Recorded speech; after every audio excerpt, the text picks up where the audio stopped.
Birding. Hello everybody and welcome to Planet FPL, the world where everything revolves around Fantasy Premier League. My name's Suj. And my name is James. End of Game Week 34 into Game Week 35. We now have 4 weeks left, 35, 36, 37. That means technically for most people, only 4 more transfers. So really, should be a lot less to think about now, shouldn't there? For a lot of people, it will be less than that, mate. True. 3 hits left and stuff. Yeah. In terms of your free transfers, actually be less, wouldn't it? So, I mean, I've got a transfer roll, so it's still 4 for me, ironically. But yeah, for those with a 3 hit left, technically 3 free transfers left. If you still got the wild card and the 3 hit, it's 2 free transfers left, isn't it? It doesn't make it any less difficult or time consuming to be thinking about your FPL team now. You'd kind of almost sort of think you get to this stage where there's a plan to the end of the season and it is what it is. I've just got my bench boost left, which is highly likely to be played tonight, stroke tomorrow morning when I wake up and hit the button.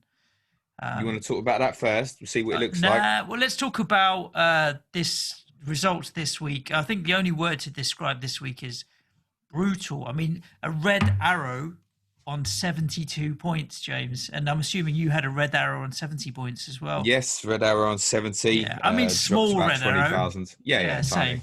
But still, in a week of 72 points should not be a red arrow week in most game weeks. I think for myself, where I'm a little bit annoyed is I obviously didn't captain Bruno again, but like my poorest score since restart is 58, which was the week before. And other than that, I've been averaging 73. Other than the first game week, which was monstrous, which obviously gave me the big jump, and I haven't gone anywhere. Yeah. So over the 4 game weeks, I've been averaging probably close to 70, if not in the 70s, and I haven't gone anywhere. Yeah. The annoyance for me particularly is last few weeks, I've still got that score without captaining a player who's done well. I mean, I had De Bruyne's assist return this week, but again, I've missed the Bruno Fernandes. If I captain Bruno Fernandes in 2 game weeks, then it's small green, but it's not massive gains. And one of the reasons, like I said, is one, everybody's not stupid, just battering into City United offensively. Everybody's got bits of that. And you've got people like yourself are going to do this week, playing bench boosts and stuff. And that's just going to hit the average up quite a bit. And I only see that continuing. Yeah. Tell me about your game week. You didn't make a transfer. You just rolled. Yes, I left Heung-min Son in because of the attractive Bournemouth fixture. He won't be making it this game week. I can fucking tell you that now. Yeah, it was all right. I mean, I saved again by the 2 reliable ones, really. Pope and Danny Ings. He had De Bruyne captain, Bruno, really, clean sheet Maguire, assist Robertson, and a bonus point. Not bad for a substitute. And Mason Greenwood, I can run out of words with that kid. He's going to be an absolute superstar. He's going to be the best. We're going to look back on it one day and go, my word, was that guy really 4.3 million at one stage? Astonishing. Just reminded myself, I had to pinch myself yesterday when obviously a lot of people gushing. And then I was like, remind myself how old he is. He's 18 years old, James. 18. It's not even like he's in his early 20s now. You only have to look at the other players who've scored decent Premier League goals, sort of 18, 17, who've got into, say, double figures. I think the only one who's got more than 10, which Greenwood needs 1 more, I think, to get in the Premier League, is Rooney. And Rooney was obviously playing every week when he was like 16 and a half, right? So Greenwood's going to be now. this kid's not even been playing regularly till the last... Basically, since the restart. I mean, he is, in terms of talents, I mean, he's frighteningly exciting. He's so good. It was, you know, before he scored his goal, he had one opportunity that he hit with his left foot. I think that was a rifle shot that he hit. It's why when he picked up the ball for his second, that effort. Oh, you know it's a goal. You knew it. And the ferocity with which, I think in an empty stadium, you hear the thud off the boot and the thud when it hits the back of the net a bit louder. But those thuds make it seem even more like, wow, he's actually hit that ball really hard. So Mason Greenwood is going to I be the spoke gift that about keeps him giving. on the last pod. I spoke about him after Sheffield United as being, even though he didn't return that day, he stuck out to me. And I think what we've got now is you normally get this at the start of a regular season where you get kids come through and suddenly they're getting more minutes than you might have anticipated. They've had good pre-seasons, etc. Yeah, and Mason And Mount this year, for and example, is a good yeah, example. and then suddenly they appear in the team. I mean, Mason Mount a little different because he played for Derby last year, but I don't think anybody would be quite sure he was going to become a regular for Chelsea on day one, right? So I get the comparison there. And it's almost like we're having that now with Greenwood, Foden, and a couple of others. Anthony Gordon at Everton's, I watched again yesterday on the highlights, played quite well. Suddenly they're in the team, whereas this would normally be back in game week one. It's worth saying game week one, we're probably not going to get that this year, next season, if that makes sense, because it's of course, happening now, the progression of these players, where Greenwood now is a first choice starter. It's not even in doubt. Solskjaer basically said after the game last night, he basically said it will be the same team at the weekend. I can't leave him out. Yeah, I don't see how you could. And Foden looks like one of Manchester City's best players now. He's not out of place. It's not just a kid now. It's like this guy can run football matches. I picked up 72 points this week, James, which, again, a semi-captaincy return with Kevin De Bruyne. Although I'm not too mad about moving away from Bruno Fernandes, albeit that it's a good 14-point difference, but so be it. I made two transfers before the game week, right in the last hour. And originally, if you'll remember, my plan was I wanted to move from Nketiah to Greenwood. But to do that, I needed to lose one of my Manchester United assets. And the one I was going to lose was Martial, which would have allowed me to move to Riyad Mahrez. But then to free up the money to move from Martial to Mahrez, I would have had to sell Pulisic, and Pulisic I would have downgraded to Jared Bowen. I thought this merry-go-round is a little bit too much for me. I don't feel comfortable losing Martial, and I don't feel comfortable losing Pulisic. So in the end, my make weight, I just thought, sod it, I'm going to get rid of Wan-Bissaka and just have 3 attacking United assets and give up the clean sheet points that Manchester United are likely to offer. So I ditched Wan-Bissaka for Mason Greenwood. And so I thought, right, I need a defender to fill Wan-Bissaka's berth. I'm going to play 3-4-3 or 3-5-2 now. So it doesn't need to be a regular, like he's not going to get into my team other than my bench boost. I had 5.2 to play with, but I thought I'd save a little bit of money. And in the end, I pumped for Aaron Cresswell at 4.5. This is going to be brilliant on YouTube because and I knew that was coming. Why you were explaining this? I'm justifying the side of your mouth started going wider, as in, the fuck am I talking about here? Yeah. So I thought, look, who's got a fixture that's potential clean sheet? West Ham against Norwich. You'd like to think that Norwich have only scored the 1 goal since the restart. We have been leaking stupid goals, but there's a clean sheet around the corner. And Cresswell still is taking the odd set piece from in and around the box. It's a very, very small chance that he sticks one in the top corner. But of all the other options, there was nothing else that was affordable and cheap in that bracket that I thought was okay for my bench boost. So I benched Cresswell. Now, Cresswell aside, actually what it meant was I kept Martial and I kept Pulisic, and both of those boys returned, and Greenwood returned. So I feel so much more comfortable having not lost more than getting Cresswell. Forget about that. It's not losing Pulisic and Martial that's actually played out really well in my favour.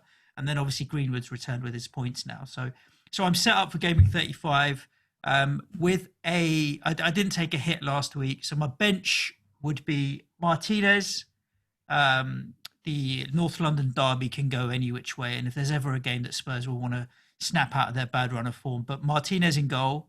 Traore, Aaron Cresswell, and Jamal Lascelles. I have 0.7 in the bank to upgrade one of them, and the one that I think will be upgraded would be Lascelles. What have Newcastle got this week? I will check now. Got Watford away, haven't they? I'll tell you what, if he's fit, he's yellow flagged at the moment. If he's fit, he's one of. I'd look more at moving on Traore, you know. And that gets me 6.4 million. Done his shoulder again. He done his shoulder again, didn't he? After about 3 minutes, and he played on through it. They just popped it back in again. I mean, like, as a specimen, he's different gear, isn't he? Mm. But I don't think he starts at the weekend. Now, you know that risk with him anyway. They could use him as an impact sub or whatever. But yeah, I'm not holding out confidence that you'll hit double points off that. Your highest scorer from that bench will be Martinez, I should imagine. Well, you look, Martinez, Spurs have really looked out of sorts, and we'll be talking about that, I'm sure, in detail. Creswell, look, Norwich haven't been good, so there is a potential clean sheet in that. No, there is. Yeah, of course there is. Lascelles, I mean, Watford haven't looked great either. It's not the best bench boost in the world, but it will do. It will do. Someone off my bench will get upgraded, and I'll just see where I can get the best value for money. Other than that, I'm happy rolling into this week and into the last few kind of weeks now as we go. I think one for you that might be worth considering if you want to get rid of Lascelles, I think is probably Leicester. Soyuncu is 5 million. I can afford him. If it's just going to be for your bench, might be one way to go defensively. What price is Harvey Barnes? He might be the way to go from Traore, you know. He's cheaper, 5.7 cheaper, 7. Yeah, he's cheaper than Traore. I would keep a really close watch. I mean, for those watched on a bench boost anyway, you're going to want to be, but don't dive into rash decisions. Make sure you get as much press conference news as possible with United playing Southampton on Monday and Solskjaer and Hassan Hoot both speaking immediately after the game yesterday. I don't think there's anything extra you're going to particularly need on that unless if someone gets injured in training, it happens. There's nothing you can do. You should really get press conference news from everybody today and be in a position tonight to make a decision once the newspaper outlets have gone past their embargo period at 11 o'clock or whatever it is, to then make a decision after 11 o'clock tonight if it's price sensitive or in the morning. That would be my advice on that. And just generally for people on chips, for those left with bench boosts particularly, and I would say triple captains, you really, really want to be having a strong look at either this week or game week 36. Because game week 37, which might even for a lot of people be the most attractive on paper, you've got that absolute bollocks of the FA Cup semi-finals being before the midweek games. And these guys could play extra time and whatnot. So on a big pitch at Wembley, you don't know where you stand for the rotation after that. So I know a lot of questions. I'll cover it now, right? Bruno, perma captain. Lots of people asking. I'm telling you against West Ham in game week 37. That's brave. I'm also telling you against Crystal Palace in game week 36. That's brave, as it's 3 days after Southampton and 3 days before Chelsea in the semi-final. Because I think Palace is one in game week 36. They would look at it and I think they would want to be in a position to think whatever we put on the pitch here should be enough. They've literally nothing to play for, Crystal Palace. But I think Solskjaer's he's doing a great job at the moment. We have to say that because I've blasted him a number of times and he's getting it absolutely spot on. He's helped by these quality attacking players. He's got back fit at the moment, of course, but he's managing it really well in the sense of, I'm going to put them all on. I'm going to win the game. I'm going to take them off. I'm going to put them all on. I'm going to win the game. I'm going to take them all off. Yep. Spot on philosophy. And I'd be amazed if Manchester United's team on Monday was any different to what it was yesterday, unless if someone picks up an injury over the weekend, you can't predict, obviously.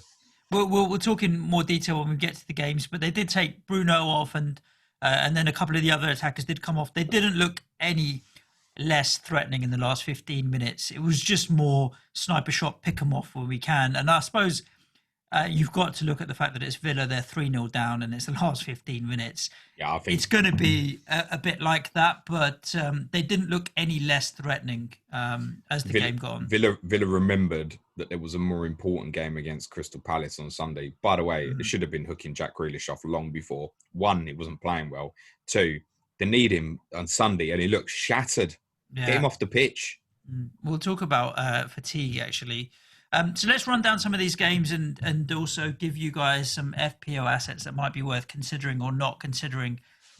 We are now getting to that stage of the season where for a lot of teams, what's said is said and there isn't really any kind of FPL interest. But in terms of the relegation battle and stuff, there's still some stuff we need to talk about. First up, Crystal Palace 2, Chelsea 3. I didn't think Crystal Palace were going to score another goal for the rest of this season. So the fact that they managed to nick 2 goals says something. But I suppose the story of Chelsea from an FPL point of view is still Christian Pulisic. You don't own him. Are you in any way tempted with your son transfer to go to Pulisic over Mahrez, or is Mahrez still the one that you want to go to? No, but should the unlikely occurrence that Willian or Pulisic be left out this weekend, I think that's one where I 1 week punt, bang, I'll do it for the Norwich game. Versus Norwich, yeah. I'm not thrilled with what Chelsea have left. To be honest, I think those who've been on Pulisic, Willian, Willian's having a great run, isn't he? But we'll come back to him in a minute. But on Pulisic particularly is the one you feel like he's capable of the real double point hauls consistently. For those who've been on, great, brilliant. He's a great price. I think he's one where his price might not jump dramatically next season, actually, by the way. There's others around him at the moment doing kind of headline stuff. And I think you might still be able to pick him up at 8 or so. And if he's fully fit, that'll be a very good price next season. Yeah, at 8, I would look to buy him. I think to be honest, he'll be more closer to the 9, 8.5. I don't know if there's enough justification to jump him up to. What did he start at? 7 or 7.5? 7 this year. He was 7 this year. They don't tend to throw people up by like 2 million unless they've had a worldie. Look at Raul Jimenez last year. What did it go from? 5.5 to, was he 7?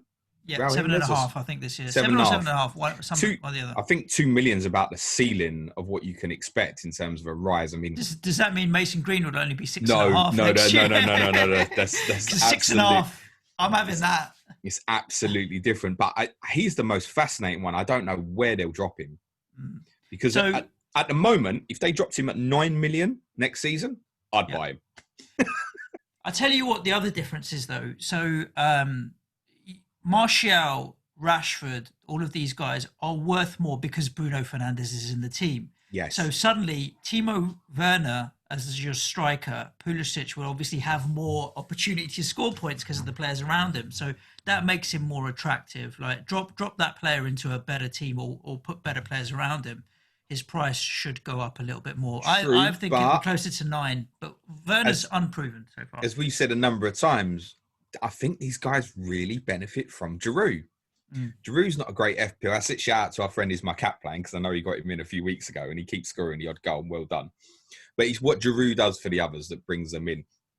And Willian, he's having a brilliant little run, right? I think I saw yesterday that since restart, and I don't know if that's changed from the Manchester United game, that he's created the most chances since restart of any player, I think. Okay. Most goal contributions, I think. I wouldn't go near him, mate. He's just trolled me too many times over the years. And with the fixtures they've got left, Sheffield United, Norwich, Liverpool, Wolves. Now, if I can just remove the Norwich game for a moment, the rest don't fill me with joy that there's going to be big returns in there at all, right? I mean, Sheffield United and Wolves defensively are two of the best sides in this league. And obviously Liverpool. So that's why I talk about, I think it would only be for me to have the certainty that one of them's going to play against Norwich. And I think most of them will get rested against Norwich, is my instinct. Because there's a cup semi-final afterwards. If they want to give Pulisic, Loftus-Cheek a break, if he wants to try and get, say, some minutes into Callum Hudson-Odoi, I think he was he on the bench on Tuesday? He's certainly very close to fitness. Yeah. It's the Norwich game. So I'd be very concerned about it. One benefit of the Norwich game is you probably know the Chelsea team before deadline if you follow Rockstar. Yeah. Nothing from Palace. I mean, Wilf Zaha's goals are a beauty, but you still, they would have to do something incredible to want me to go near them from an FPL point of view. Nah, assisted for PVA just on Zaha. Look what happens when he gets into central positions. What a goal. Yeah. I know Kepa got a lot of grief for the goal, and I saw people digging him out. And yeah, I think he should probably save it in spite of how hard it was hit, because how central it ended up being. But his save at the end of the game was probably just about the most dramatic moment that I've seen in a restarted football match so far. His save from Scott Dan. He's a brilliant save. Have you seen this, Suj? I didn't see that save in the highlights. My goodness. I mean, that last... I'll come back onto it. But the save, he pushes it onto the post, and you got Benteke and Mour both standing there 6 yards out. And not only does he manage to get it onto the post, but it comes out and in between them. do it 1,000 times over again, it will never happen like that. One of them will score on the rebound at least. And he saved them there. And just a note on Chelsea, because I only sat down and watched the last half hour of this. I watched the first hour of the Watford game, which we'll come on to. And they were in trouble defensively, Chelsea. Zuma played well. And he played very well against Watford, by the way, as well. But Chelsea were really under the cosh at 2-1 and then 3-2. It's one of the reasons why I switched over and started watching it, because it sounded like, from what I was looking at during breaks of the Watford game, that the pressure was increasing. And something really interesting happened in the last 10 minutes for me. Billy Gilmour played the match, and he's picked up an injury. He's probably going to be out for the season. He's another brilliant young talent. Jorginho came on. He completely changed that football match. Literally, he came on the pitch, and I think in the first 3 or 4 minutes, he must have touched the ball 20 times or so. Literally, pass, give it, received it, pass, give it. He was playing squares around people, just completely giving it and going, and killed the game. And then for some reason, it got into injury time and it changed again, and Chelsea panicked. And Christensen, mate, he's a good footballer, but he goes missing in his head. Him on the second goal, really, really bad. And the chance which immediately after Kepa made the save from Dan, Benteke nearly got there. How do you let Benteke in one-on-one in like the 94th minute? Just sit down and think about that for a second. If he beats you in the air at the back post, you might put your hands up. You've let him get off you in the 94th minute, mate. Really bad. Zuma got him out of trouble massively. I think it's a clear sign that Chelsea defensively, I know a lot of people want Alonso and Azpilicueta, and you can pick them up for attacking returns, but they're just not on my radar and haven't been since the restart at all. This is why, unfortunately, look, if you add, and we obviously will add Timo Werner and Ziyech to that next year, it's another step up, right? Better squad, better attacking options, etc. Whether Willian stays or Willian goes. I suspect he'll end up at Arsenal, by the way, for those interested. But defensively, they're miles off. They're not, unless they fix that defensively. I think it's interesting that Rudiger's come out of the team, because I know he's had a sloppy period, but for me, he's still one of their best two. In my opinion, pick Zuma, pick Rudiger. We've got the pace, physicality, good aerially. Neither are the best distributors of the ball, but particularly if Jorginho's in that team or Kovacic are playing that deeper line role, just give them the ball and defend properly. Left back is a huge issue.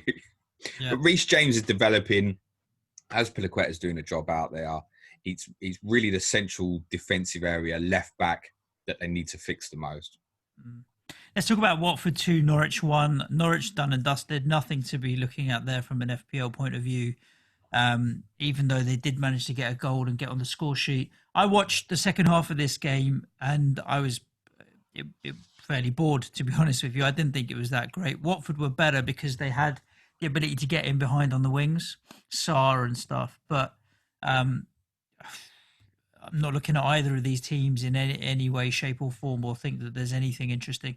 Watford have just given themselves that breathing room above the relegation zone, which means they're in the driving seat in terms of saving themselves now, along with us. And that 4 points is a big gap at the moment. Yeah, it is. I mean, generally, I think that yourselves and Watford will both win this weekend, and I think that's it. It's finished. I just think it'd be too much for Bournemouth and Villa to make up. I can't see them with the fixtures that the two of them have got left. Villa's on paper is not too bad, but I just don't think they're capable. Bournemouth are capable of scoring goals, I think, but I mean, Leicester and Man City next. I'm afraid I don't see them getting anything personally. No. Shout out to Joe Finney-Batter, one of our patrons, who punted Danny Welbeck in this week. Yeah. That's a nice way to make a punt word. Some finish, wasn't it? Literally unsavable. I've always been a fan of Danny Welbeck. Yeah, me too. Except when he wore red and white. But he just hasn't. He never quite fulfilled what he could have, should have been. Like, if I wouldn't mind him at West Ham as to have in and around the squad. And we always struggle for a striker. Danny Welbeck would be all right to have around. I feel like we'd get more out of him than we got out of like the likes of Andy Carroll, for example. Can I ask you a very straightforward question? If Danny Welbeck played for West Ham, do you think his injury record would improve? No, that's of course not. Get worse, wouldn't it? Our training group ground is a patch of grass in a a shed. field. Exactly. So I don't think that surface would help his ankles or anything in any way, shape, or form. But he's all right, Danny Welbeck. I think he's a good player. It surprises me that he's ended up, with no disrespect to Watford, but at a club as like Watford. Really, I thought he could have made it Well, I presume he's on very good wages. He would have certainly been on very good wages at Arsenal. And it's a lot of money to commit to someone who, unfortunately, just can't get fit. And actually, his style in terms of his short, sharp acceleration, he's the type of player susceptible to get injuries. I like you. I really, really liked him as a player. I always felt, actually, when England were kind of mediocre in the early parts of the decade and the mid part of the decade, I always thought we were better when Welbeck played for England on the left. Always. Look at us now. We're talking about Rashford, Greenwood, etc. Sancho, Callum Hudson-Odoi, Phil Foden. I think these we're going to have a good team. These guys have far exceeded Danny Welbeck. For those who didn't watch the games on Tuesday at 6:00 and got the quick notifications quite quickly after another that Welbeck had scored and Benteke had scored, probably thought they'd been missing or gone back in time or something. I mean, it was Benteke's first goal at Selhurst Park for about 18 months. Wow. I mean, he hasn't scored many, so it's no surprise there. Welbeck's hardly played all season. From an FPL perspective, no, if you've still got your Watford assets, it's a good weekend. I know people have been impressed generally by Newcastle over this restart, but I think we saw on Wednesday night, and you shouldn't really judge on Man City. They are shit defensively. So if you've got your Welbecks and your Feminias and stuff like that, I don't mind playing them this week. Norwich, the only thing I've got to add was shout out to Elite FPL Steve-O for cutting up a video of Mark FPL Badger saying on Clash of the Correspondents, I'm getting sick of people telling me about Buendia creating chances he ain't scored all season. 5 minutes in, bang. Yeah, I mean, it's I the feel jinx, bad. isn't I it? feel bad for Mark though. And actually, in terms of the game, this could have gone either way. Norwich didn't have great chances. It was just Norwich did have chances. So I just got completely distracted by my son running in the room. Let's talk about Arsenal 1, Leicester 1. I don't know. I moved away from Vardy on my wild card. He trolled me the first couple of weeks after restart. Look, Aubameyang, a lot of people had for the double game week and then moved away from, and he's still picking up the points. These guys are at the top of the scoring charts for the Golden Boot for a reason. They're consistent over the course of 38 games. And anybody that's had Aubameyang, I've always said, hold. Vardy less so, more because of the style of football, and he wasn't getting the opportunities to get in behind teams and what have you. So from a stylistic point of view, I didn't think Vardy was as good an FPL asset. But Aubameyang's a hold set and forget, kind of hold him, because if you jump on, jump off, that's when you know you could potentially get hurt. But then I saw Andy, Let's Talk FPL, saying that this is the week he's going to buy Vardy and captain Vardy. And I know they've got an attractive fixture, but you can talk more about Bournemouth maybe when we get to that game. I don't know. Are we? Andy was also looking to buy Harry Kane at the start of the week, and he went very, very cold on that idea. I presume that Andy. Please tell me he didn't do that. He didn't buy. I'm sure he didn't. He didn't. He made some other moves that really disappoint. He's wound up by, but that's a story for another day. I'll have to give Andy a look and a watch later. Yeah. What we're talking about, Arsenal and Leicester. Leicester. I mean, Jamie Vardy. He's going to be a bandwagon this week. Absolutely. 3 goals in 2 games. So he's got the form now to go with the amazing fixture. I just personally would look at it, and I can make it one simple move. Raul Jimenez, Jamie Vardy, no problem. Off we go. I've got the money there to make that in one free transfer. I just look at it and I think, do you know what? Yeah, Bournemouth, extremely attractive. And one of the benefits of, I think, particularly of the fixture on Sunday is, at some point, Bournemouth forgot, if they get in the same position that they got in with us yesterday, they've got to take their chance to try and win the game. And you could argue that they did that yesterday, but it was very much counter-attacking. Excuse me, I think this time they've got to try and put the pressure on themselves. Man City afterwards, you might as well just say now they've got 3 games left, because whatever City put out will beat them. And then Southampton, Everton. And Southampton will come with high energy. They are like that. Not an easy game. And they finish at Everton, who, you know, it's T-Rex at Goodison and it's Rex away from home. So T-Rex is T-Rex is potentially waiting from last day as well. So I'm not so keen on. I'm talking about. Was I talking about Bournemouth's fixtures? I've lost my fucking mind here. Jamie Vardy is more the point. And what to say about that is in terms of what Vardy can do on the counter-attack. Sorry, that's my point. In terms of particularly late chances in the game if Bournemouth want to put the pressure on. However, I look at Sheffield United, Tottenham and Manchester United afterwards, and they don't fill me with great joy for him. So I think it's one I'm going to let go. I think he is a great captain option for this game week for those that have him. I think it may well frustrate you in the games afterwards. And I think if you go on for him, he'll end up sticking in your team and you might not like it. So it's more than a one game. So if you're not going to captain him, I would look at him. What's the upside? What's the best case scenario here? With Jamie Vardy, generally, it's a lot of one goals. Quite similar to Jimenez. And if I say Jimenez to Vardy, it sounds straightforward, right? Except that Jimenez is at home to Rex this week. Yeah, Everton. exactly. Raul Jimenez will score this week. I'm not moving away from Raul Jimenez. That's the move that Andy was going to make, actually, Jimenez to Vardy. It doesn't appeal enough to me. He's another one that fits into that consistent over the course of a season bracket. You don't jump on and jump off these players because that's how you end up getting hurt, unless you're very lucky. Let's talk about some of the Wednesday games, nothing else I'd look at Leicester defensively, but I think for those like yourself, you're looking at bench boost this week, you're struggling with that cheap defensive option below 5, they would be my first choice, Leicester. So Yunku's 5, and I can afford Soyuncu. He's the one that I saw at 5 million that I thought actually Lascelles to Soyuncu isn't a bad shout, and that's probably the direction I may go. Well, even Justin's 4.7, isn't he? He is. And he's doing all right. We haven't spoken about Arsenal at all, have we? Do I want to? Good red card for Nketiah. Because I just subbed him out. Arsenal were very, very good in the first half. Very, very good.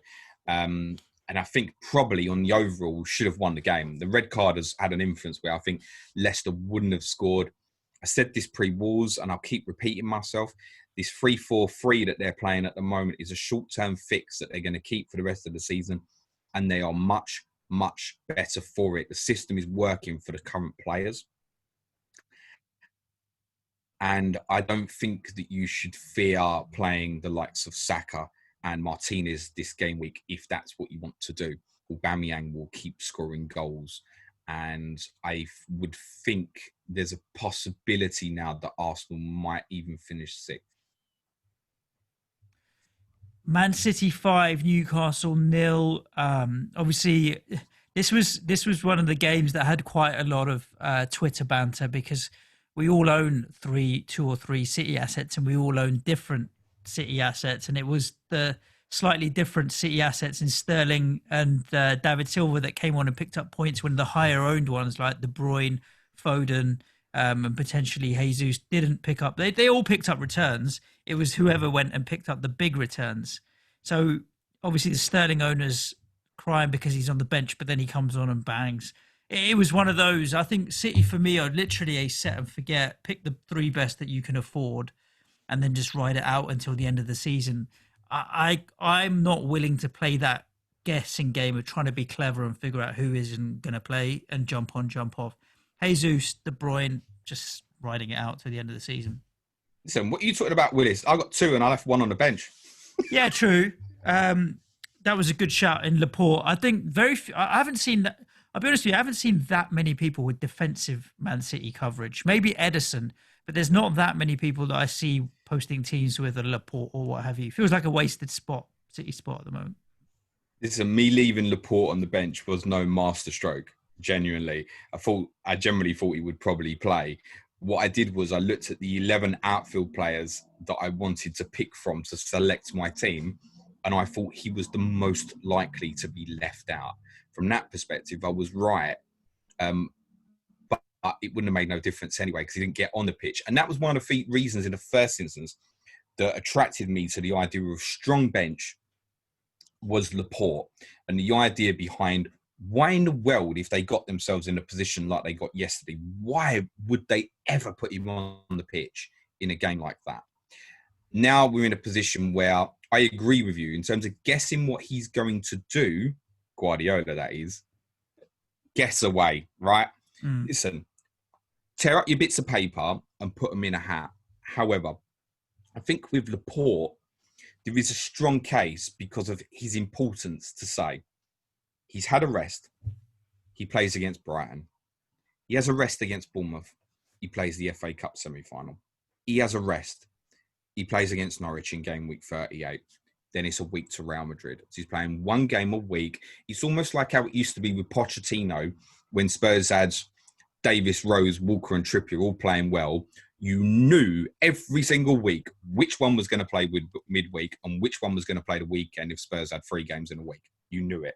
And that's how I feel about Laporte at the moment. So, therefore, he obviously plays for me this weekend away for Brighton. I will leave someone else out. Probably Danny Ings at the moment, by the way. Away to Manchester United. And then I'm selling. And then I'm attacking back in for my third Man City guy. My most likely transfer this week, as it stands, my intention is to use one. So I can use the other 2 free transfers to move the Laporte money in game week 36. And let's be honest, if I've got Danny Ings sitting on the bench, how many moves do I really need to make this week? I'm likely to go Son to Sterling, which I have the money in the bank to do. I can get Son straight to Sadio Mane, who I think is probably the best captaincy option this game week, by the way. But Son to Sterling is my likely move. I think his minutes over the last couple have been quite restricted. He played the last 25 minutes on Wednesday night, 1 goal, 1 assist. He only played 57 odd minutes at Southampton. Smells like a 90-minute performance to me.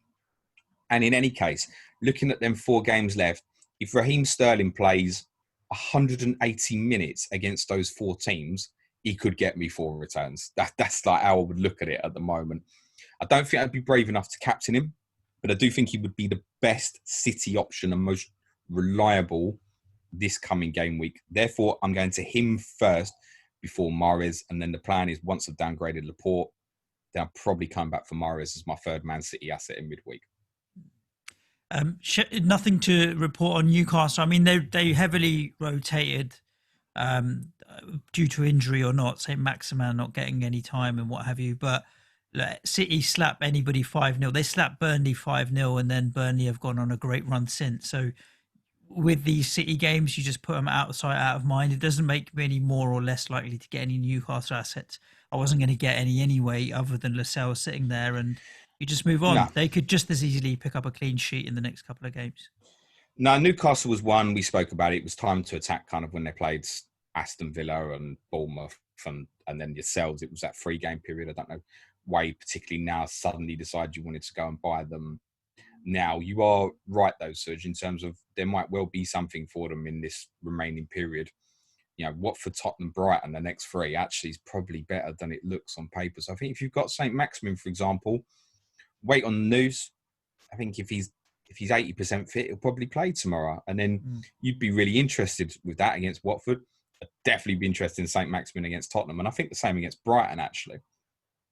So a good one possibly as a differential. If he's past fit, he's not the worst one to look at, particularly for those who might be thinking about a game 38 free hit when Newcastle play Liverpool as well. To say, okay, Watford, Tottenham, Brighton. It's all right. It's all right. Not bad.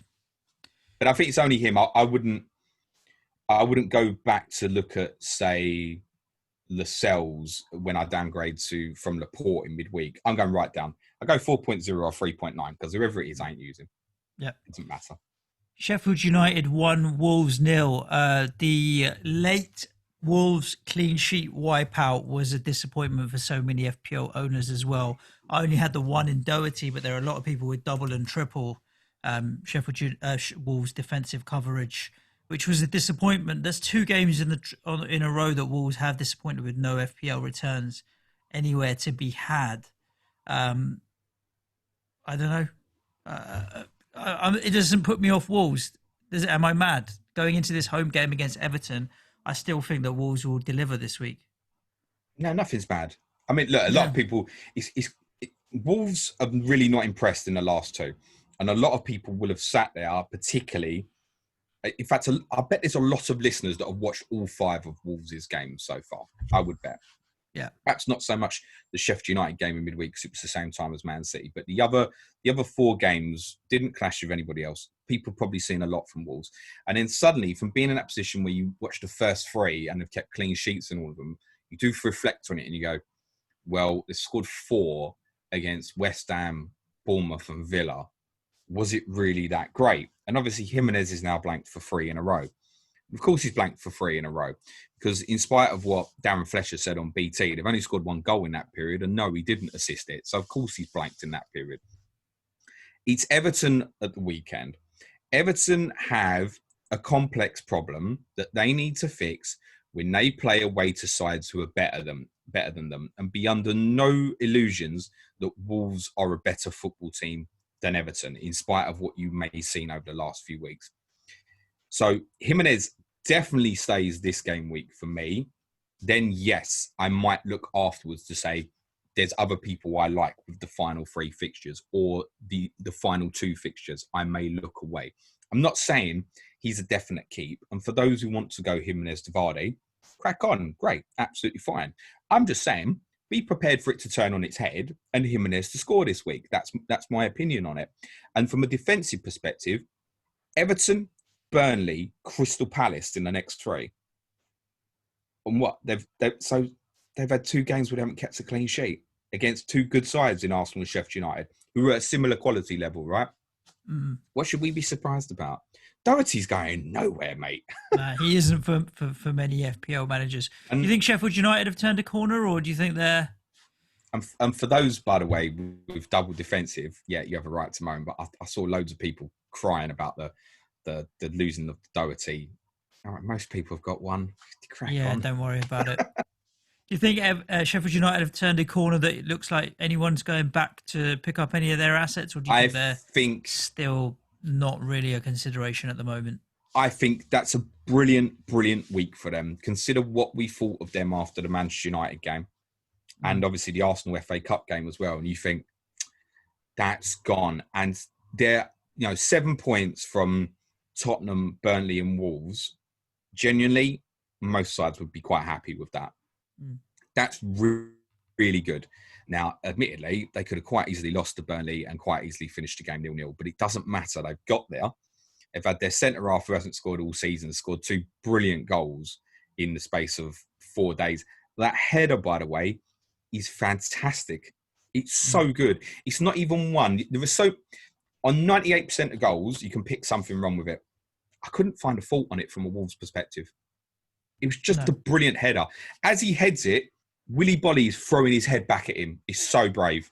And he buries it. And Bolly's a unit in the air, right? Yeah. Brilliant header. So, Wolves fans, rise up, mate. You've had a decent season. Them, I'm not going back because it's Chelsea and Leicester yet next. So it just doesn't feel like the right timing for me. And I think, therefore, I'd let it go. But if you are sitting there on their assets, that's fine. The problem is there's so many people who obviously have John Egan knocking about from the double game week. And of course, with the fixtures they've had, he's been sitting on the bench every week. I'm afraid to say, guys, he's sitting on the bench for the next 2 as well. So live with it. We mentioned our friend Andy earlier. Andy benched Egan last week for Charlie Taylor. Egan came on and destroyed Charlie Taylor's clean sheet. Andy benched John Egan this week for Ruben Saiz. Egan in the last minute took away the clean sheet and scored again. That is basically life. Taking some size 9 boots. Did he play Charlie Taylor this week? Yeah. No. Bench Taylor. So it doesn't get better. It got worse. Swap Taylor for Saiz. Yes. I will see. So yeah, and that is size 9s in the nut. So I wouldn't worry about it. It's not like Andy's got like 40,000 subscribers hating every word he says or something. I felt for him this week, especially because it was his birthday last week as well. It happens. The decision making there is not wrong at all in any way. It's just the luck. No, it's not. And for those who've left Egan on the bench, you've probably done right considering all these great defensive options at the moment. I think you probably will want to use him for the Everton and maybe Southampton fixtures at the end. So I wouldn't think to sell. Just leave it. I'd be really surprised if you're in a position where you feel like you want to start Sheffield United defensive assets against Chelsea, particularly in this coming game week. If I had them, I'd be leaving them on the bench, for example. But people with Egan are going to have the fear. Mm. I can't do it to myself again. Listen, the advice is do it again. Yeah. West Ham 0, Burnley 1. Real disappointing game by the end of it. Disappointing result, but a much improved performance from West Ham. We really dominated the game in the first half from a possession point of view and played well. When Burnley had the ball, we were so organised that they couldn't penetrate and create any chances really. And going forward, we did create chances. But you can't be sloppy and let Jay Rodriguez get in front of you, Aaron Creswell, and shoulder or head or whatever it is. It ended up in the back of the net, which was a shame. Second half, I thought Burnley actually did a lot better. Dwight McNeil was getting on the ball and dictating their attacks a lot more. We really ran out of steam at the end of the game. I come on here sometimes. I'm really irritated with West Ham because we don't do the basics. I'm not. I thought we played well, and if we carry on playing like that, we'll be okay. But Nick Pope did have a worldie of a game, and I put it out there that sometimes he picks up 3 bonus points for dropping a ball. He earned his points this week. He really had a good game and kept us out. Burnley weren't great, but they do the defensive stuff so well, and they don't give you the opportunities, and they're ready to pounce. Chris Wood, when he came on, had an impact and could have nicked a goal.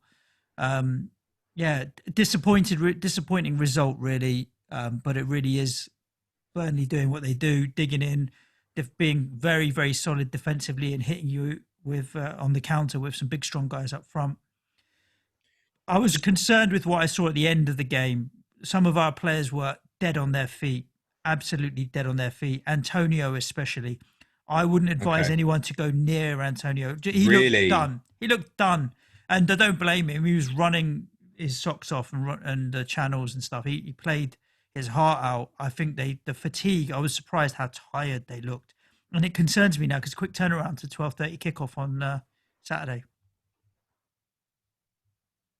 Wow, that's big because I think a lot of people have kind of made the judgment. It feels to me, looking through the Twitter community, it feels like a lot of people have just lent towards Antonio over Bowen, perhaps not necessarily off the back of what I've said, but what I'd kind of highlighted my concern about Bowen playing to the left rather than the right. He got lined up? They lined up with Yarmolenko, and then in the second half they switched, and then Yarmolenko came off after a while. But yeah, Bowen, he finished the game on the right, Bowen. Yeah. And he looked threatening because he didn't was in it first half, and I've not watched the whole game. It's all right. I mean, it's a tough game against Burnley. I thought he did okay. Antonio isn't a bad pick. Like he was threatening. He could have scored. He had a 1-on-1 and a couple of chances and stuff, but it was the fatigue. It wasn't his play or what have you. It was just he looked knackered. And then Haller did come on. Having said that, Moise had said that Haller had only had 1 half day training with the squad and stuff, so he wasn't ready, Haller. But it was a case of desperate times bringing him on. So he probably won't start Haller on Saturday, or do you think he will? 1 day training doesn't sound enough. But now he's had a couple more days under his belt. I think he will, just because of the shortage in numbers. And then what? Play 2 up front against Norwich. So yeah, I think Fornals will lose his spot. Yeah. So it'll be interesting to see. So basically a 4-4-2. Yeah. Near enough. And losing to Burnley in one way makes Norwich a must-win game now. Whereas if we'd beaten Burnley, I think we might have gone into the Norwich game a little bit more lethargic. I think we'll actually have our head screwed on and go and try and get that result at Norwich now. Do you remember my Clash of the Correspondents prediction? No, I don't. Oh no, you wasn't on it, was you? You said I do remember though. You said that we would beat Burnley and lose to Norwich. But it's the other way around now. No, that's not what I said, we'd lose to Burnley and beat Norwich. Yeah. Yeah, I think you'll win Saturday. I think that's really interesting what you said about Antonio. It's not on my radar to get either Antonio or Bowen. They're the only 2 personally I'd be looking at. I'm going to let this go. I think, yes, you know what they're capable of against Norwich. You know what anyone's capable of. And I think the other interesting thing is to know that after Norwich, you're still walking into Watford and Aston Villa still to go as well. Yeah. I would personally, it's interesting you say that about Antonio. I would still lean into Bowen personally, I think as the best I would choice. as well. I would as well. Set pieces and what Personally. have you. He's a threat in more ways than Antonio is a threat. And I'll be honest with you. I mean, Burnley were good as well. If you're holding Burnley defenders or Pope or what have you, then carry on. But on a different day, we would have beaten them 2-1 or 3-1. Had Tarkowski seen red, and that was a nasty tackle. I don't think there was bad intent, but it was high and at the knee level and studs. He got a yellow. He could have. To compare the two, I think Nketiah's was definitely a red card, even though he looked like he had less intent than Tarkowski. I think it's the actual force of the follow through that Nketiah ends up going through with, which really could have caused Justin some damage. I think it was definitely a red card. I think the opinion on the Tarkowski one would be that 90% of people probably think that's a red card, and I would fall into that 90%. But I would almost put that as an extremely dark orange. And if I can understand, I'll tell you why, because where he catches him is bad, but he doesn't follow through with the full push force. If you understand what I mean, I think that's why he might have got away with it, but that very easily. I mean, if it was a one-off call, I'm saying, it should have been a red card. But that's one where I can understand where there is enough doubt not to say 100% it's a red card. It's whether or not VAR step in at that point, though. If I'd have been on VAR, I'd have sent him off. And listen, don't get me started on them, right? They gave 3 penalties yesterday, and they've come out and admitted that every decision was wrong. They've actually admitted that. In all 3 games yesterday, there were penalty incidents, and they've said the decision in all 3 was wrong. The thing with that, what's the point in it? Red card is that had he got sent off, and I don't want to win games because teams go down to 10 men, but it would have had a big impact because they were dealing with all of our crosses aerially with these guys in the middle of defence, and it would have changed the dynamic of the game, I think, quite a bit. I'm not sure it would have. They'd have just got deeper and deeper and deeper. You probably would have still had to score from long range or something, mate. A couple of things on Burnley. Just one I noticed that. Now, you're saying Pope had a really good game this game. We made 4 saves, and I think a few of them were critical, particularly the save from Allaire with his first touch, actually. Yep. So a few people might be wondering why this week he was only 1 point into the bonus. I just had a look at his BPS for the 3 clean sheets that they've had so far against Watford, Crystal Palace and Sheffield United. And his BPS was 30 against Watford, 28 against Crystal Palace and 30 against West Ham. That's his BPS total. So he's levelling out at the same point, basically, for all 3 fixtures. It just so happened that this game week, Charlie Taylor getting an attacking return to go with it, it obviously jumped him ahead of Pope. And Rodriguez on the BPS come out really well. And he's the sort that does, actually. The one thing I really wanted to ask you on Burnley was about Chris Wood. He had a goal correctly disallowed towards the end of the game. He's come on as a substitute in the last couple of appearances. And he was one prior to restart. If he'd been fit, I really, really would have had a strong look at. Now, that they've got Liverpool and Wolves next. But the last 2 of Norwich and Brighton, he could be a really, really good punt, you know. He could. At 6.1. He looked threatening. He looked fit and he looked threatening. Simple as that. I think he will. Vidra he's better than Vidra and he's better than Rodriguez, in my opinion. So I think he will get back in the team, probably ahead of Vidra. My instinct on that is, we know this, he doesn't like to change the winning team. So I think he probably starts the same team against Liverpool, and I think Wood probably comes in for the Wolves game. That would be my instinct on it, and he really appeals for if you're short on something for those last 2 games, and you're without chips, etc., and you want 6 million for a forward, I think he's all right. You need to see him back in the team first. I think it's one you hope he plays against Wolves, whether he returns or not, doesn't matter. And Norwich and Brighton, you could attack that, the last 2. I would bet you that it will score in both of them. Yeah.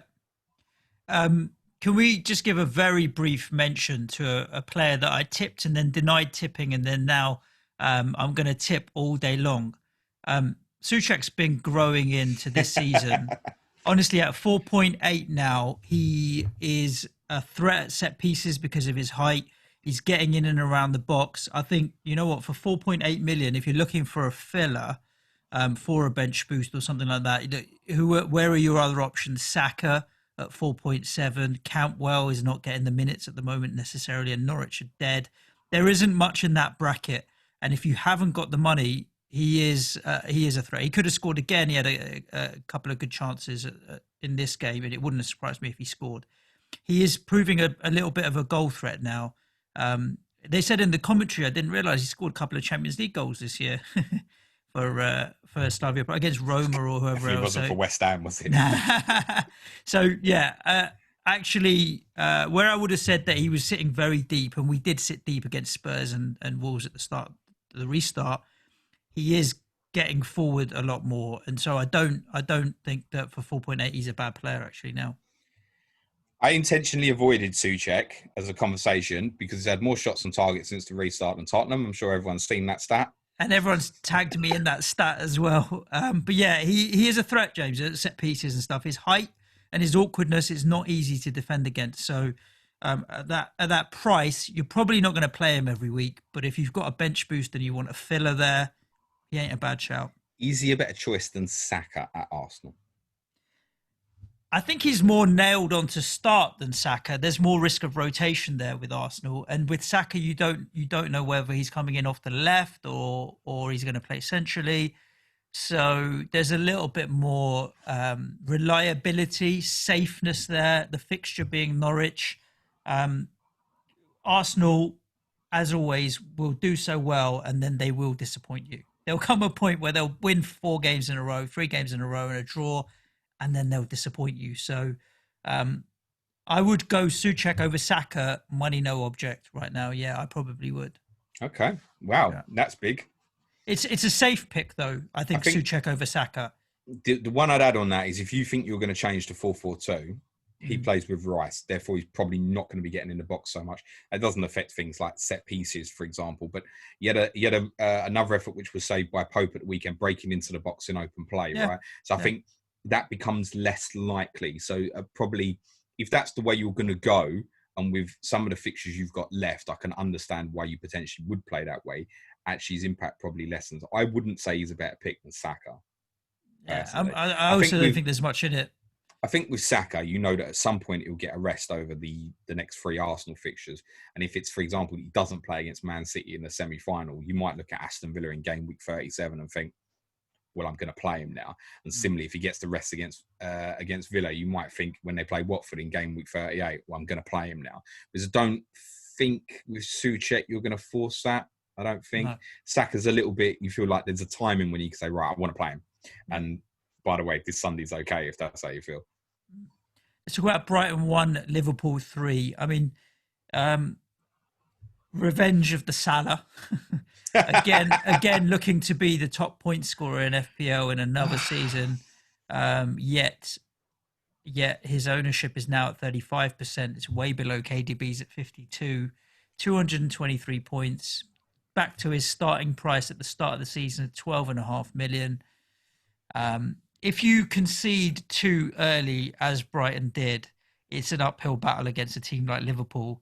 But they did put up a good fight and they had their chances. I think I saw a stat that they'd 4 big chances was, other than City, no one else had created as many big chances against Liverpool for this season. But you knew Liverpool were going to win it, and you can't go 2-0 down to Liverpool inside of 10 minutes and expect anything other than to get beaten. Lots to talk about from this one. For Salah sellers, I did try and help you. Particularly on my deadline stream, the amount of people like, should take a -4 to get rid of Salah. Hang on a sec. And I even tried to explain it was, don't just think about this game week, think about game week 35.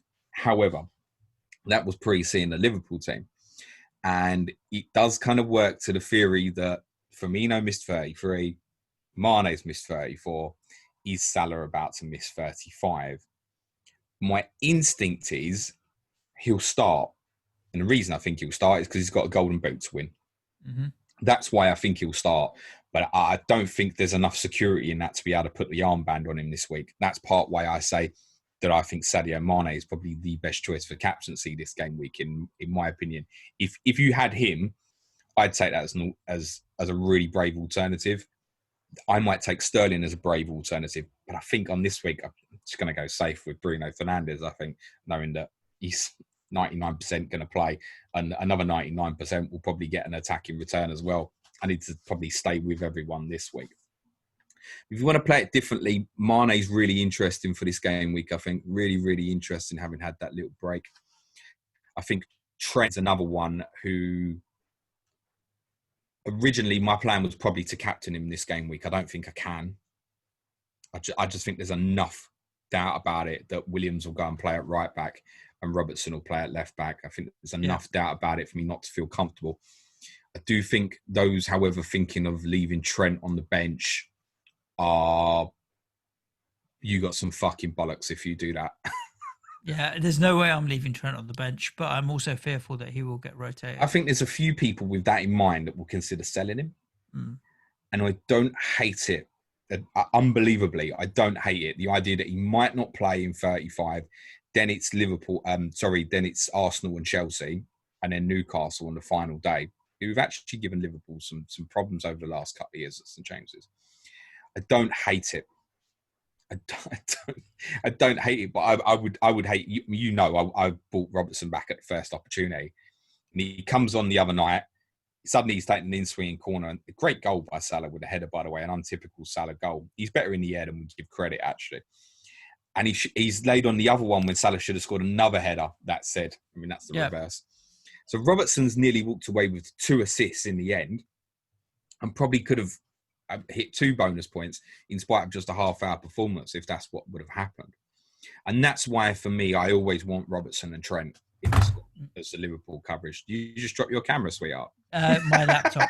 The whole thing. Drop the whole laptop. Nah, it's fine. It's on the table. No problem. I wanted to ask you about Brighton from a tactical point of view.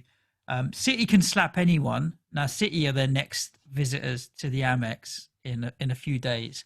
Is this do you think that they're going to get slapped, basically? Is this another 4-5-0 City victory? Or is there anything Brighton can do to avoid getting slapped? Because then going away from a City potential player for captaincy options is interesting. It's interesting because against Manchester United, they ended up sitting in really deep in the first half, and it didn't do them any favours. And in this one, they've ended up making the pitch quite big and playing quite an open game. And they did all right. Genuinely did all right. If you remove the first 10 minutes, then there wasn't too much in the game.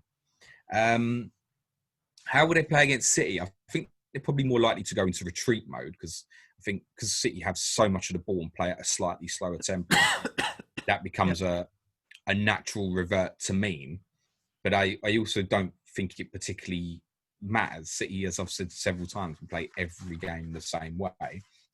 And I think when Brighton get it, they're not going to be pumping balls into just try and get Conley in over the top into channels. It's not really how they played. If it's obvious, they'll utilise that. But generally, they won't. And I like what Potter said after the game with... Basically, there was a lot of criticism the way they give away the first 2 goals. I get that. Potter said after the game, he said, blame me if that's what you want to do. He said, that's how I coach them to play.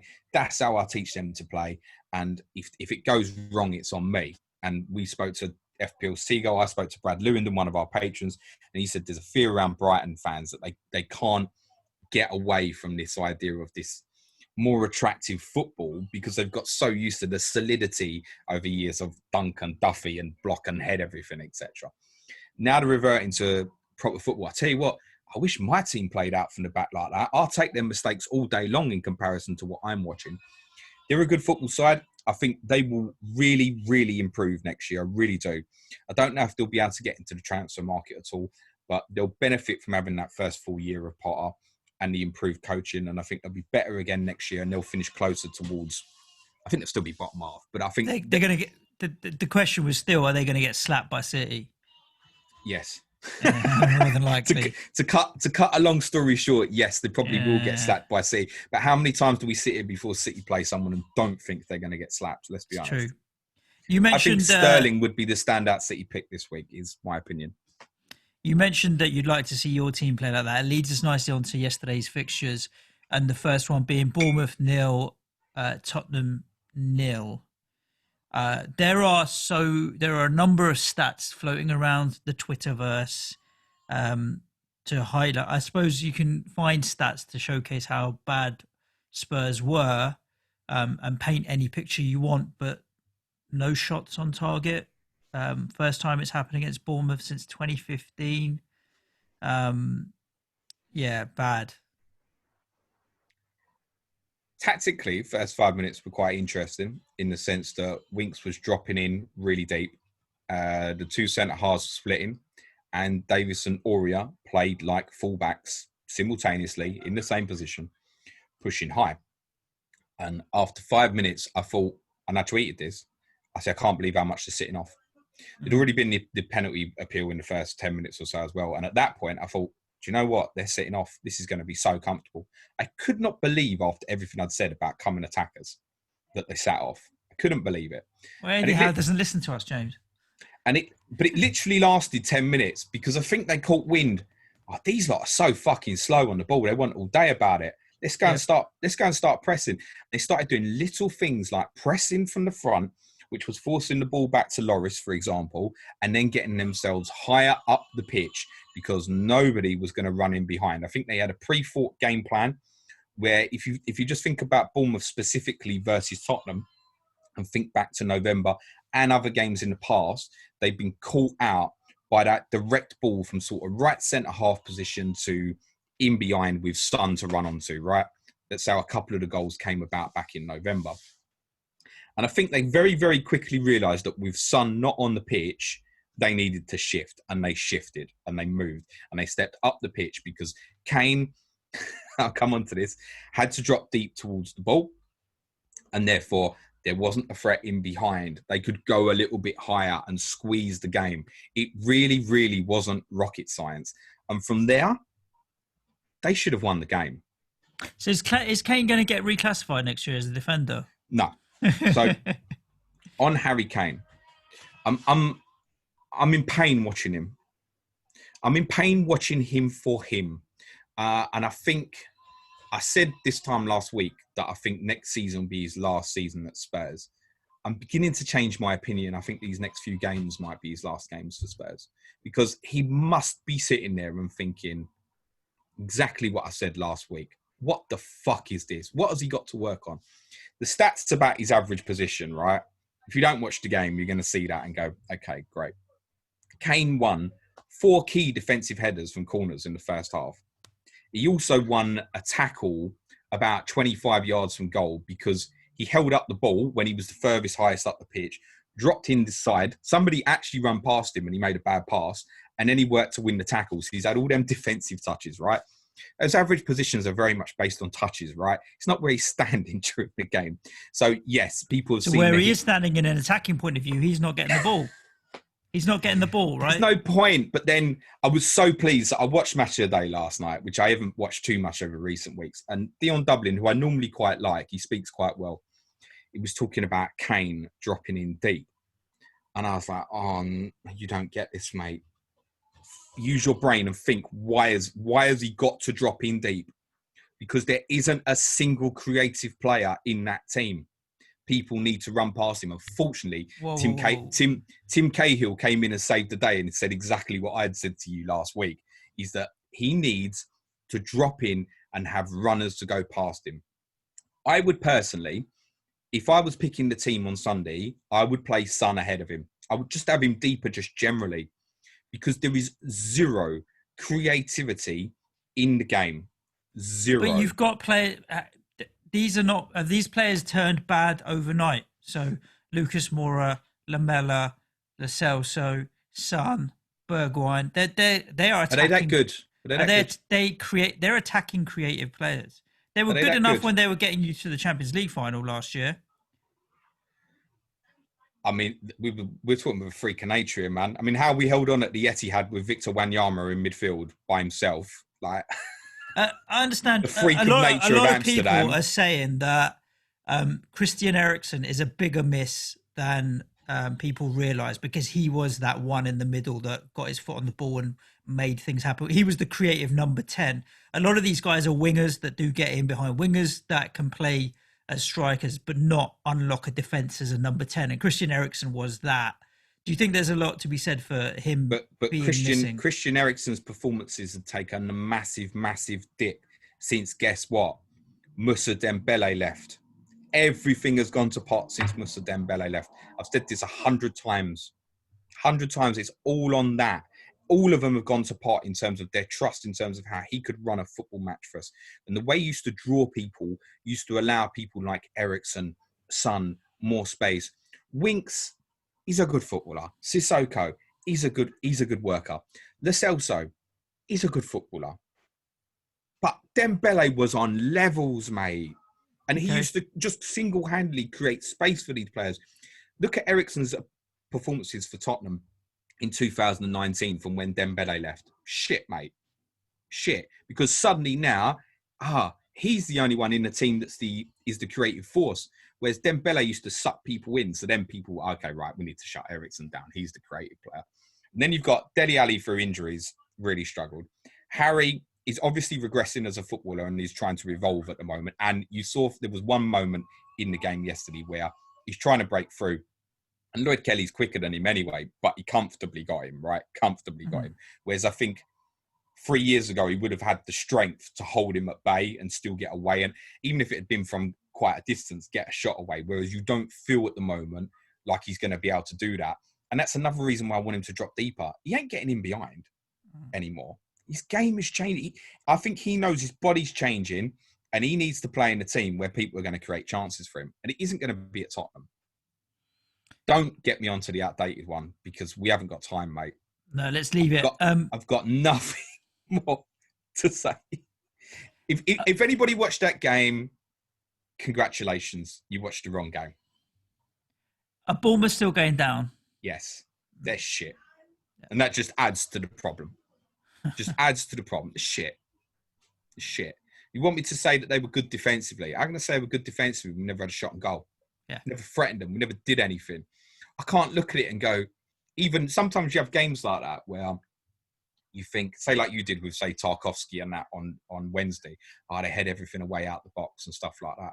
I couldn't even remember a moment where I remembered Aki or Kelly particularly heading out crosses or anything like it. It was nothing. We never put them under nothing. It's so painful to watch. And it's only going to continue, Spurs fans, and it's only going to get worse, by the way. Yeah. I will never own a Spurs player in FPL again while he's the manager. Interesting, James. Fascinating. Like, let's talk about Everton 1, Southampton 1. A couple more games to get through today before we can get to a few Twitter questions. We could play Norwich at home 38 fucking times. I still wouldn't.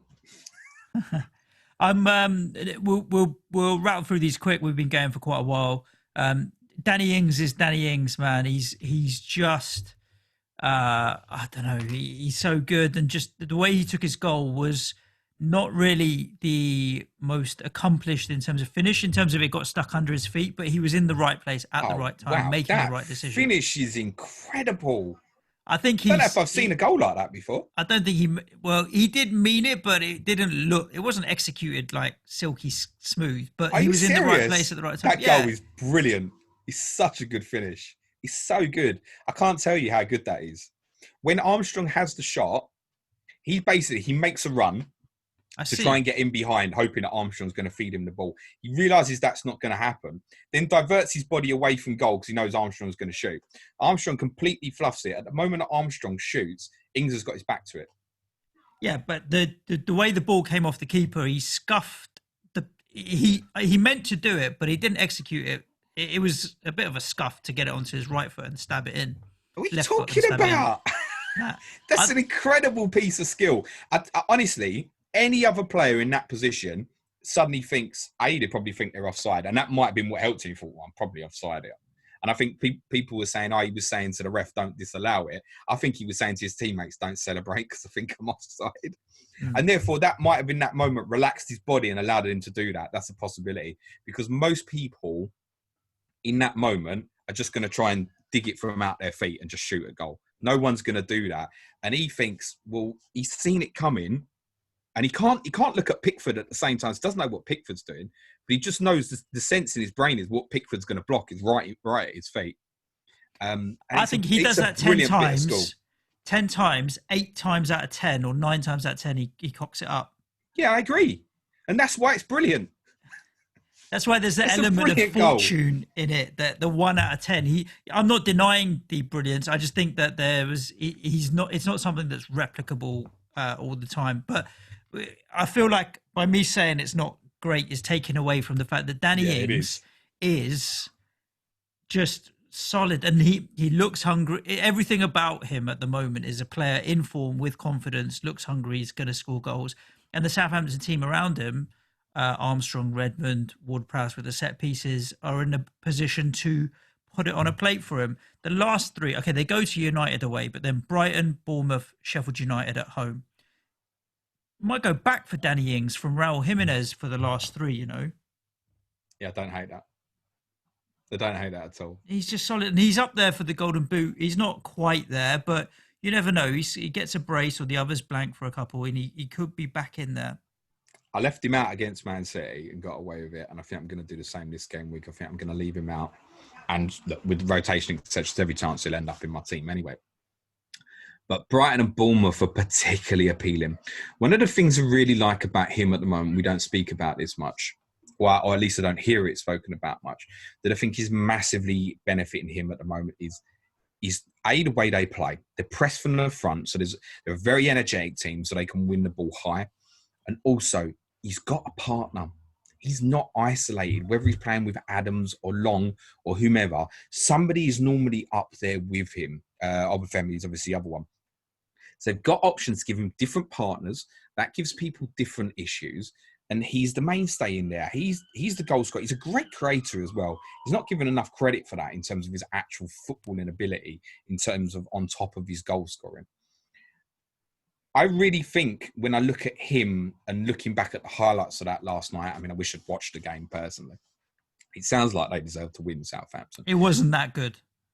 It was definitely better than what I watched, I can assure you. I mean, it wasn't that good, was it? Listen, 12 minutes added time, a fucking divorce nearly broke out in my house, mate. Are you kidding? 12 minutes? What? And there was no point because we were never going to score.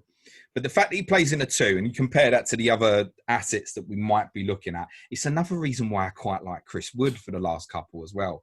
The fact that he'll probably play in a partnership is just a little bit more chance of space. That's why I think Calvert-Lewin as well. He's fine, all right. He's on a bad run, but generally speaking, after you get past Wolves, they've got Villa and Bournemouth in their last 3. He's going to score some goals. So, I mean, I'd like that as a really cheap front 3 for the last 3 game weeks or so. Wood, Calvert-Lewin, Danny Ings, they're absolutely fine, I think. Yeah. Just sit there, leave them. You ain't captaining none of them. They'll get you a few returns. That's a nice, cheap budget way to finish in. I forgot, obviously, you need Mason Greenwood as part of that. I was going to say... only 2 of them. Only 2 of them. You can't leave Greenwood out. So. You know the sentiment of what I'm saying. He's been brilliant, Danny Ings. He's been absolutely brilliant. If you're on, you ain't selling. I would have no bones about starting him this game, which just with what I've got in terms of the depth, that I think, yeah, it's a good week to leave him out. He stays for me till the end. Free hit 38 is my likely path, and I'll judge it when I get there, whether I want to leave him in there or not. I suspect against Sheffield United, I'd probably find different options, such as Calvert-Lewin against Bournemouth, for example. Everton, there's not much to report. I mean, Richarlison's still doing bits, but they're just... There's nothing interesting from an Everton point of view, really, that I saw that I want any assets. I mean, Luca Dean's always still going to be there or thereabouts. Richarlison's there or thereabouts, but not compared to other options that are available. They're just not quite as attractive. If this was a different part of the season and different circumstances, you might want to look at Everton, but I just don't see into the last 4 games of the season anything that makes me want to pick them. Disagree a little bit. Now, I obviously watched them. Yes, they are. I think if circumstances were different for me, I'd be extremely interested in Luca Dean at the moment. Extremely. What's his ownership while I'm talking, Suj, if you can have a look for me? It is 11.8%. Yeah, and a lot of that will be dead as well, by the way. Wolves are struggling to score goals at the moment. Now, look, it's Everton are playing away. It's Rex, right? Yeah. And they finished with Aston Villa, Sheffield United and Bournemouth. Now, in terms of clean sheet potential for these last 4 games, I tell you what, that might be the best 4 fixtures of the lot in terms of a clean sheet potential. And with him, as seen again, I mean, it's a brilliant pass and a great finish by Richarlison. Basically, the only thing Everton did in the game, but it was a great goal. I actually really think the clean sheet potential is there. Even in the game against us on Monday, right? As dog shit as they were, and this might be relative to Tottenham, they never really looked in danger of conceding goals. The goal was a freak occurrence. It very easily could have finished 0-0. And I really like them fixtures left. I could, for example, go Laporte to Dean this week, maybe leave Dean out against Wolves and have him ready for that final 3. He's also on most of the set pieces. Sigurdsson's useless at the moment. He has picked up 3 assists in the last 4 since restart. I mean, that's no joke. And what price is he? £5.8 million.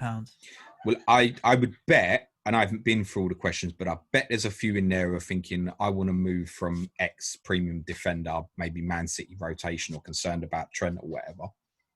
There's your answer, Luca Dean.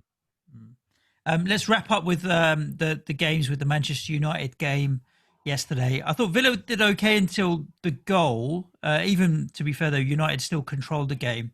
But once the goal went in, the second half of the first half, do you remember there was an advert on TV for Barclays Bank where there was an old geezer who used to talk about the old man's walking football team? And it'd be like, Barclays have helped us build a website for our walking football team. United were knocking the ball around without breaking stride for such a long period. I was like, is this honestly what we have to look forward to for the rest of the game? Because this is old man's walking football. There's nothing going on here, but they picked and chose their moments to up and put their foot on the gas, and they could pick them off at ease. And these guys have got pace, but they've also got quality on the ball in tight situations, and they are an incredible threat going forward, whether it's Greenwood, Martial, Rashford. You could see from Martial's face when he came off the pitch that he was not the happiest, probably because he hadn't got the attacking returns that he felt he could have, more than he hadn't had a good game. With City, which one do you pick? Is there a right or wrong? The only thing I would add with Manchester United is, for me, I think of them, Rashford, like if you took Rashford, Martial, Greenwood and Fernandes, Rashford is bottom of the 3 for me because he's playing wide and coming in. And he's a striker at 9.5 million. I'd rather take Mason Greenwood. Then it's Martial, then Fernandes, then one of Maguire or Wan-Bissaka, and then Pogba. Oh no, Fernandes is still first. All day, every day, mate. Yeah, as a striker though, Greenwood is the one to pick. They're different positions, right? So, yeah, listen, it would be Fernandes over Martial, and in my opinion, it would be Greenwood over Rashford. Yeah. I think the one to debate at the moment is a lot of people are thinking about the moving Rashford to Greenwood. I would say if you're going to do it, now is a good time because you'll just keep sitting on it, and it will allow you potentially something else madder. You know, if you want to move, and I don't know why you would, but if you wanted to move Foden up to Mahrez or something, or it allows you, I don't know, to get you the extra premium defender for the final running to allow you to get off a 4.0 to Luca Dean or something, if that's what you want to do. I think now would probably be the time. I think my waiting to get Greenwood was one of my better FPL decisions this week, and not leaving myself stuck in the, I have to get 3 Man United players when I just wanted to know that Greenwood was an absolute lock in that team. How at the moment could Solskjaer possibly leave him out? I think at the moment he'd be more likely to leave one of the other ones out. Yeah, maybe Martial. Phenomenal. He's phenomenal. And I think the Palace and West Ham games in 36-37, you might see that it's rotated a little bit. But like I said at the start, I feel like their philosophy at the moment is win the game and we'll take you off. And we'll just keep going with 65, 70 minutes, etc. once we've got the game won. And at the moment, how can you not see them doing exactly the same thing in the next 3 fixtures? You just imagine it's going to be the same. Southampton, by the way, Monday is the hardest one left because Southampton will get in their face. They won't make it easy. However, what's United's greatest strength? Look at that second goal last night. And it's worth saying that Martial does unbelievable work that I never give him credit for what he does in terms of his hold-up play there. And then the way they come at you, with that front three and all that pace, and then behind they've got the balance. Fernandes is absolutely perfect for that front three. It's just the perfect balance off between, because all of them are a little bit erratic. You'd probably say actually between Pogba, Rashford, Martial and Greenwood, if you want to include Pogba into the conversation. Greenwood is the one who's actually the least erratic in terms of, once he sees them posts, you might as well say goal and just go back to the halfway line if he's got a couple of yards. Because unless he hits it straight at the keeper, it's going to be a goal because he just licks the thing so hard. Yeah. Fernandes really does balance it so well in terms of at certain times, and Pogba does it as well, to be fair, we'll slow the game to make sure they've got that energy to then re-go. There was one counter-attack last night where I thought Fernandes broke down the left, and who am I to question, but he decided this wasn't the right time, and he stopped and slowed the game, and they killed the momentum for a couple of minutes, and they were already ahead at this stage, so it didn't particularly matter.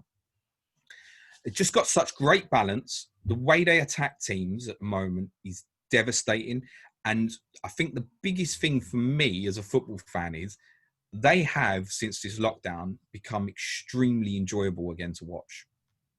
And that's extremely is not an understatement. Like, that's good. I moan about the slow pace of that period where they were controlling the game. It was dull in the sense, but it was tactically perfect, and they kept the ball so well. But when they do attack, and sometimes in a strange way, because I was actually watching part of it on my phone, which is quite small, right? So you don't know sometimes always who's who, or the interchange. It could be Martial, Rashford, Greenwood. They're all so capable, and the movement of all of them is so good and so similar. I was like, I don't know who's got the ball now, who's going to create the assist. You can't really see on a small screen, but it doesn't matter because they're all as capable. It's just so good. Don't worry, on my stream on Wednesday night, I kept getting Firmino and Chamberlain confused. Must have been a hair thing, obviously. Oh dear. So yeah, and Aston Villa, I'm afraid. I thought Grealish was not good, and no, that's what I said. They should have taken him off the pitch, in my opinion, saved him for Sunday. They didn't look good.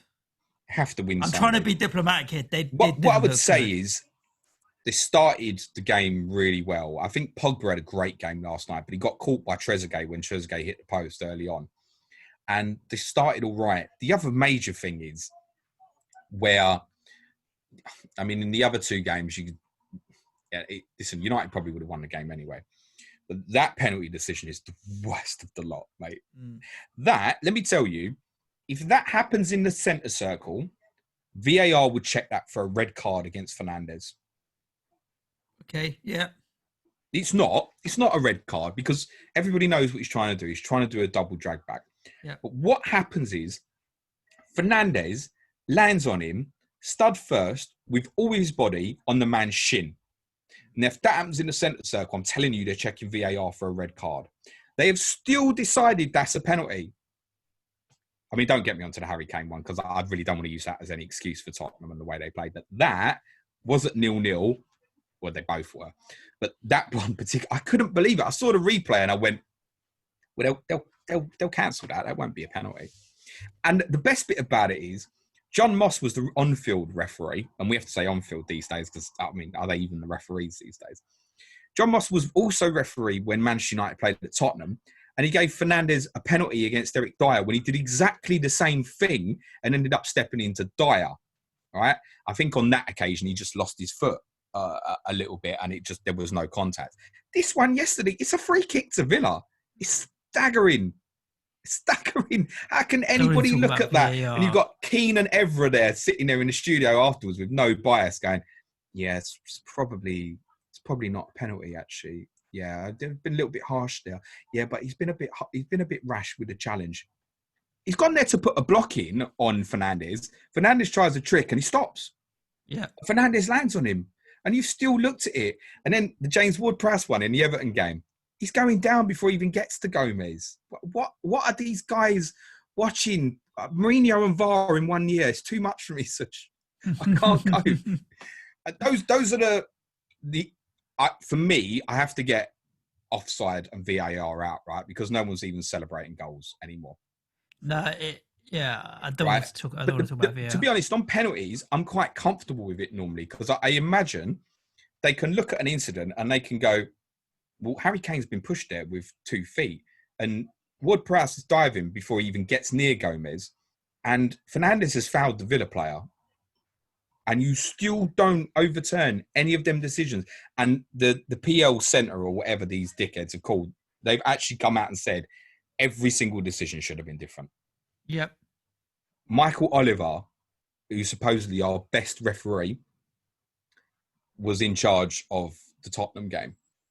What do you think? The one thing I would agree with Mourinho's comments after the game, and I always sit there like this when I'm watching him, was when he said, everybody thinks that's a penalty. He was right. There is nobody who doesn't think that was a penalty on Kane. Literally nobody. So I just... The reason why I'm okay with VAR and penalties and stuff is because the game stopped. If you're reviewing that, it's not like you're losing that emotion of celebrating a goal. Okay, fine, make the right decision. Chris Kavanagh, who for me has been the most improved referee in the league this season, by the way, who did the Arsenal game Tuesday night, I reckon he got word in his ear and went, you need to change that. And he's gone, I don't think it was. I'm going to go and look. Yeah. And that's the right thing to do. James, shall we run down a few Twitter questions? We've been going an hour and a half, and you know how it is. We don't want to bore people for too long, but if we give them 5 or 6 minutes of questions... After Spurs yesterday and the added time as well, people were expecting 3 hours today. But there's quite a few repetitive questions here that we have answered already and we'll talk about. But so this one, I think... It doesn't matter how many times I put in the tweet, the less obvious, the better. It will still be repetitive. It will. But this is an interesting one from Nicky Kassam. Nicky, how are you doing, mate? If Mason, Greenwood and Marcus's respective prices were reversed, we'd be scrambling to upgrade Marcus potentially to Mason Greenwood. I hate sideways moves. I'd be buying Marcus Rashford at that price. But is this the first indisputable one since records began? I actually think you're right. I mean, 4.6 and 4.7, whatever Mason Greenwood is at for Marcus Rashford, it's too much of a differential. But if it was a 7 to 9 million difference, for example, all over it. So a lot of people are asking if they should downgrade Rashford to Mason Greenwood. And that's why I bring up this question. Greenwood becoming someone that people are thinking, should I waste my free transfer downgrading David De Gea to free up a Manchester United spot? That kind of thing. I got rid of Wan-Bissaka for Greenwood. I'm very comfortable having sacrificed my United defensive for that. And I'm comfortable not sacrificing Harry Maguire at the moment because I've got the best two, in my opinion, in Greenwood and Fernandes, and I'll live with that as it is. And yesterday's kind of worked in the sense that Rashford and Martial didn't return. But next week, it might be that those two return. That's the danger. It's a little bit like with the Mane Salah. Oh, Mane ain't scored for a few weeks. Let me tell you, Mane's a better pick this game week, in my opinion. So, you know, the second you come off, what's going to happen. But I think the difference in value is undisputable. That really, there isn't really much of an excuse not to have Mason Greenwood. The thing is now, though, I think you're just blocking other people's returns on him. And I think, generally speaking, he's probably the sort of player who's going to score one in most games. I know he had the double-digit hauls in previous games, but I don't think he's actually going to have that too many times. But the fact that we're even saying he's now 4.6. There's a 4.6 million forward who genuinely we expect at the moment to score in every game is phenomenal. I can't think that there's ever been a better pick at that price as a forward. Yeah. To sum it up. Let's talk about FPL Cobbler asks a question. Antonio worth a punt for the next couple. But also, we've got an additional question here. Let me just pull it up, which was on a scale of 1 to sacking Pochettino and replacing him with Mourinho. How crazy is it to captain Antonio this weekend? I still think he will probably play, and he always has an attacking threat. But the problem is this fitness issue. He has been injury prone over the last couple of seasons. He's barely managed to get 20, 25 games a season consistently. He's not a young guy, as much as people would like to think. He's 30, and he is all action. I just saw him at the end of that match, and he looked dead. So it was enough to make me not want to buy him and not want to captain him. But if you own him, you should probably play him. but I don't think he's the right punt to go with. I just don't think he is. I prefer Chris Wood as a shout than I do to Antonio for between now and the end of the season. I got nothing to add at that. What I was looking Mm. at, because I thought this would be interesting, was I just looked at Harry Kane's starting price at his breakout season. Don't worry, this isn't more Harry Kane conversation.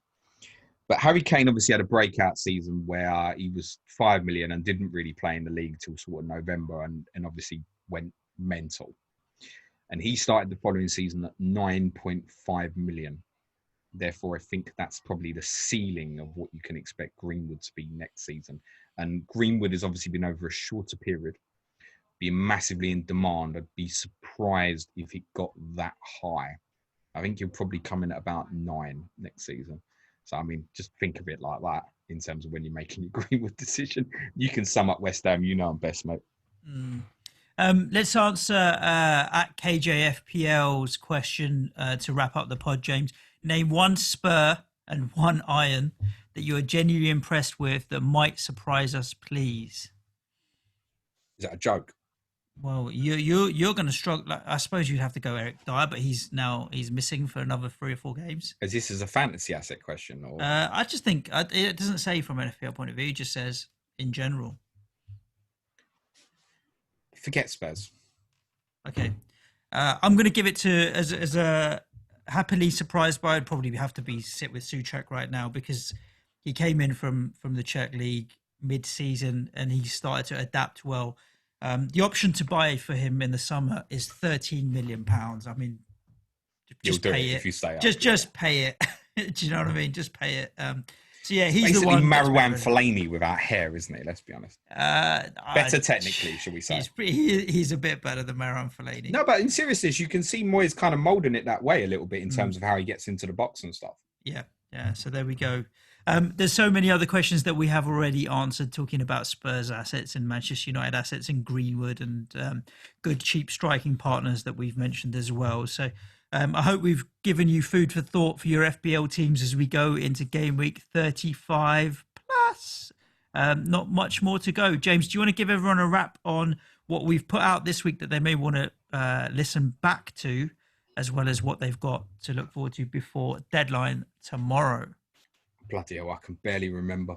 I can help if you want. Monday was our review of the previous game week, which you might still find some interesting notes of me telling you then. Without Spurs even playing, just don't go there. Tuesday's Clash of the Correspondents is still relevant, actually, because it covered Norwich and West Ham with FPL Badger and FI_FPL Addict. So if you want to catch up in terms of thoughts on Norwich, West Ham, strategically, that game, we do speak about the games that have just gone as well against Watford and Burnley, respectively. We talked about the relegation battle. That might interest you, particularly perhaps on Mark's thoughts on Norwich if you are thinking of buying Antonio or Bo in this game week. Wednesday, we did our Sky pod. Just a quick note on Sky, Suj, because I want to give you an update. I'll be selling Harry Kane tomorrow for Raheem Sterling. There is no more time to wait. I can't. I think we all predicted that. Oh, no, well, I mean, it's not a move that I was going to make till a few more games, but no, I'm just going to get it done. I can't bear it anymore. And yesterday we did the Wigan podcast. Thank you so much for the feedback on that. I think, Suj, as per usual, when we do these ones, you absolutely excelled, mate. Love it. Brilliant Thank you. stuff, Appreciate mate. that. Yeah, anybody that wants to listen back to that one, a rundown of Wigan Athletic and what state they're in right now. Patrons, it's all go. We did release the quiz. The most recent one was on Liverpool A to Z quiz yesterday, and we're going to go and shortly record our Patreon podcast for today, looking a little bit deeper into the weekend fixtures and our plans for game week 35. Before we go, Suj, can we give a shout out to friend of the show, Whitebeard? Yes, please do.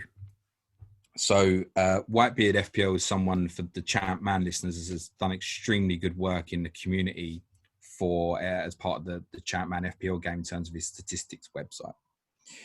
Unfortunately, Whitebeard's daughter, Sarah, is suffering with cancer, and the latest update that he gave on Twitter yesterday is that unfortunately she's probably very unlikely to make out the rest of the year.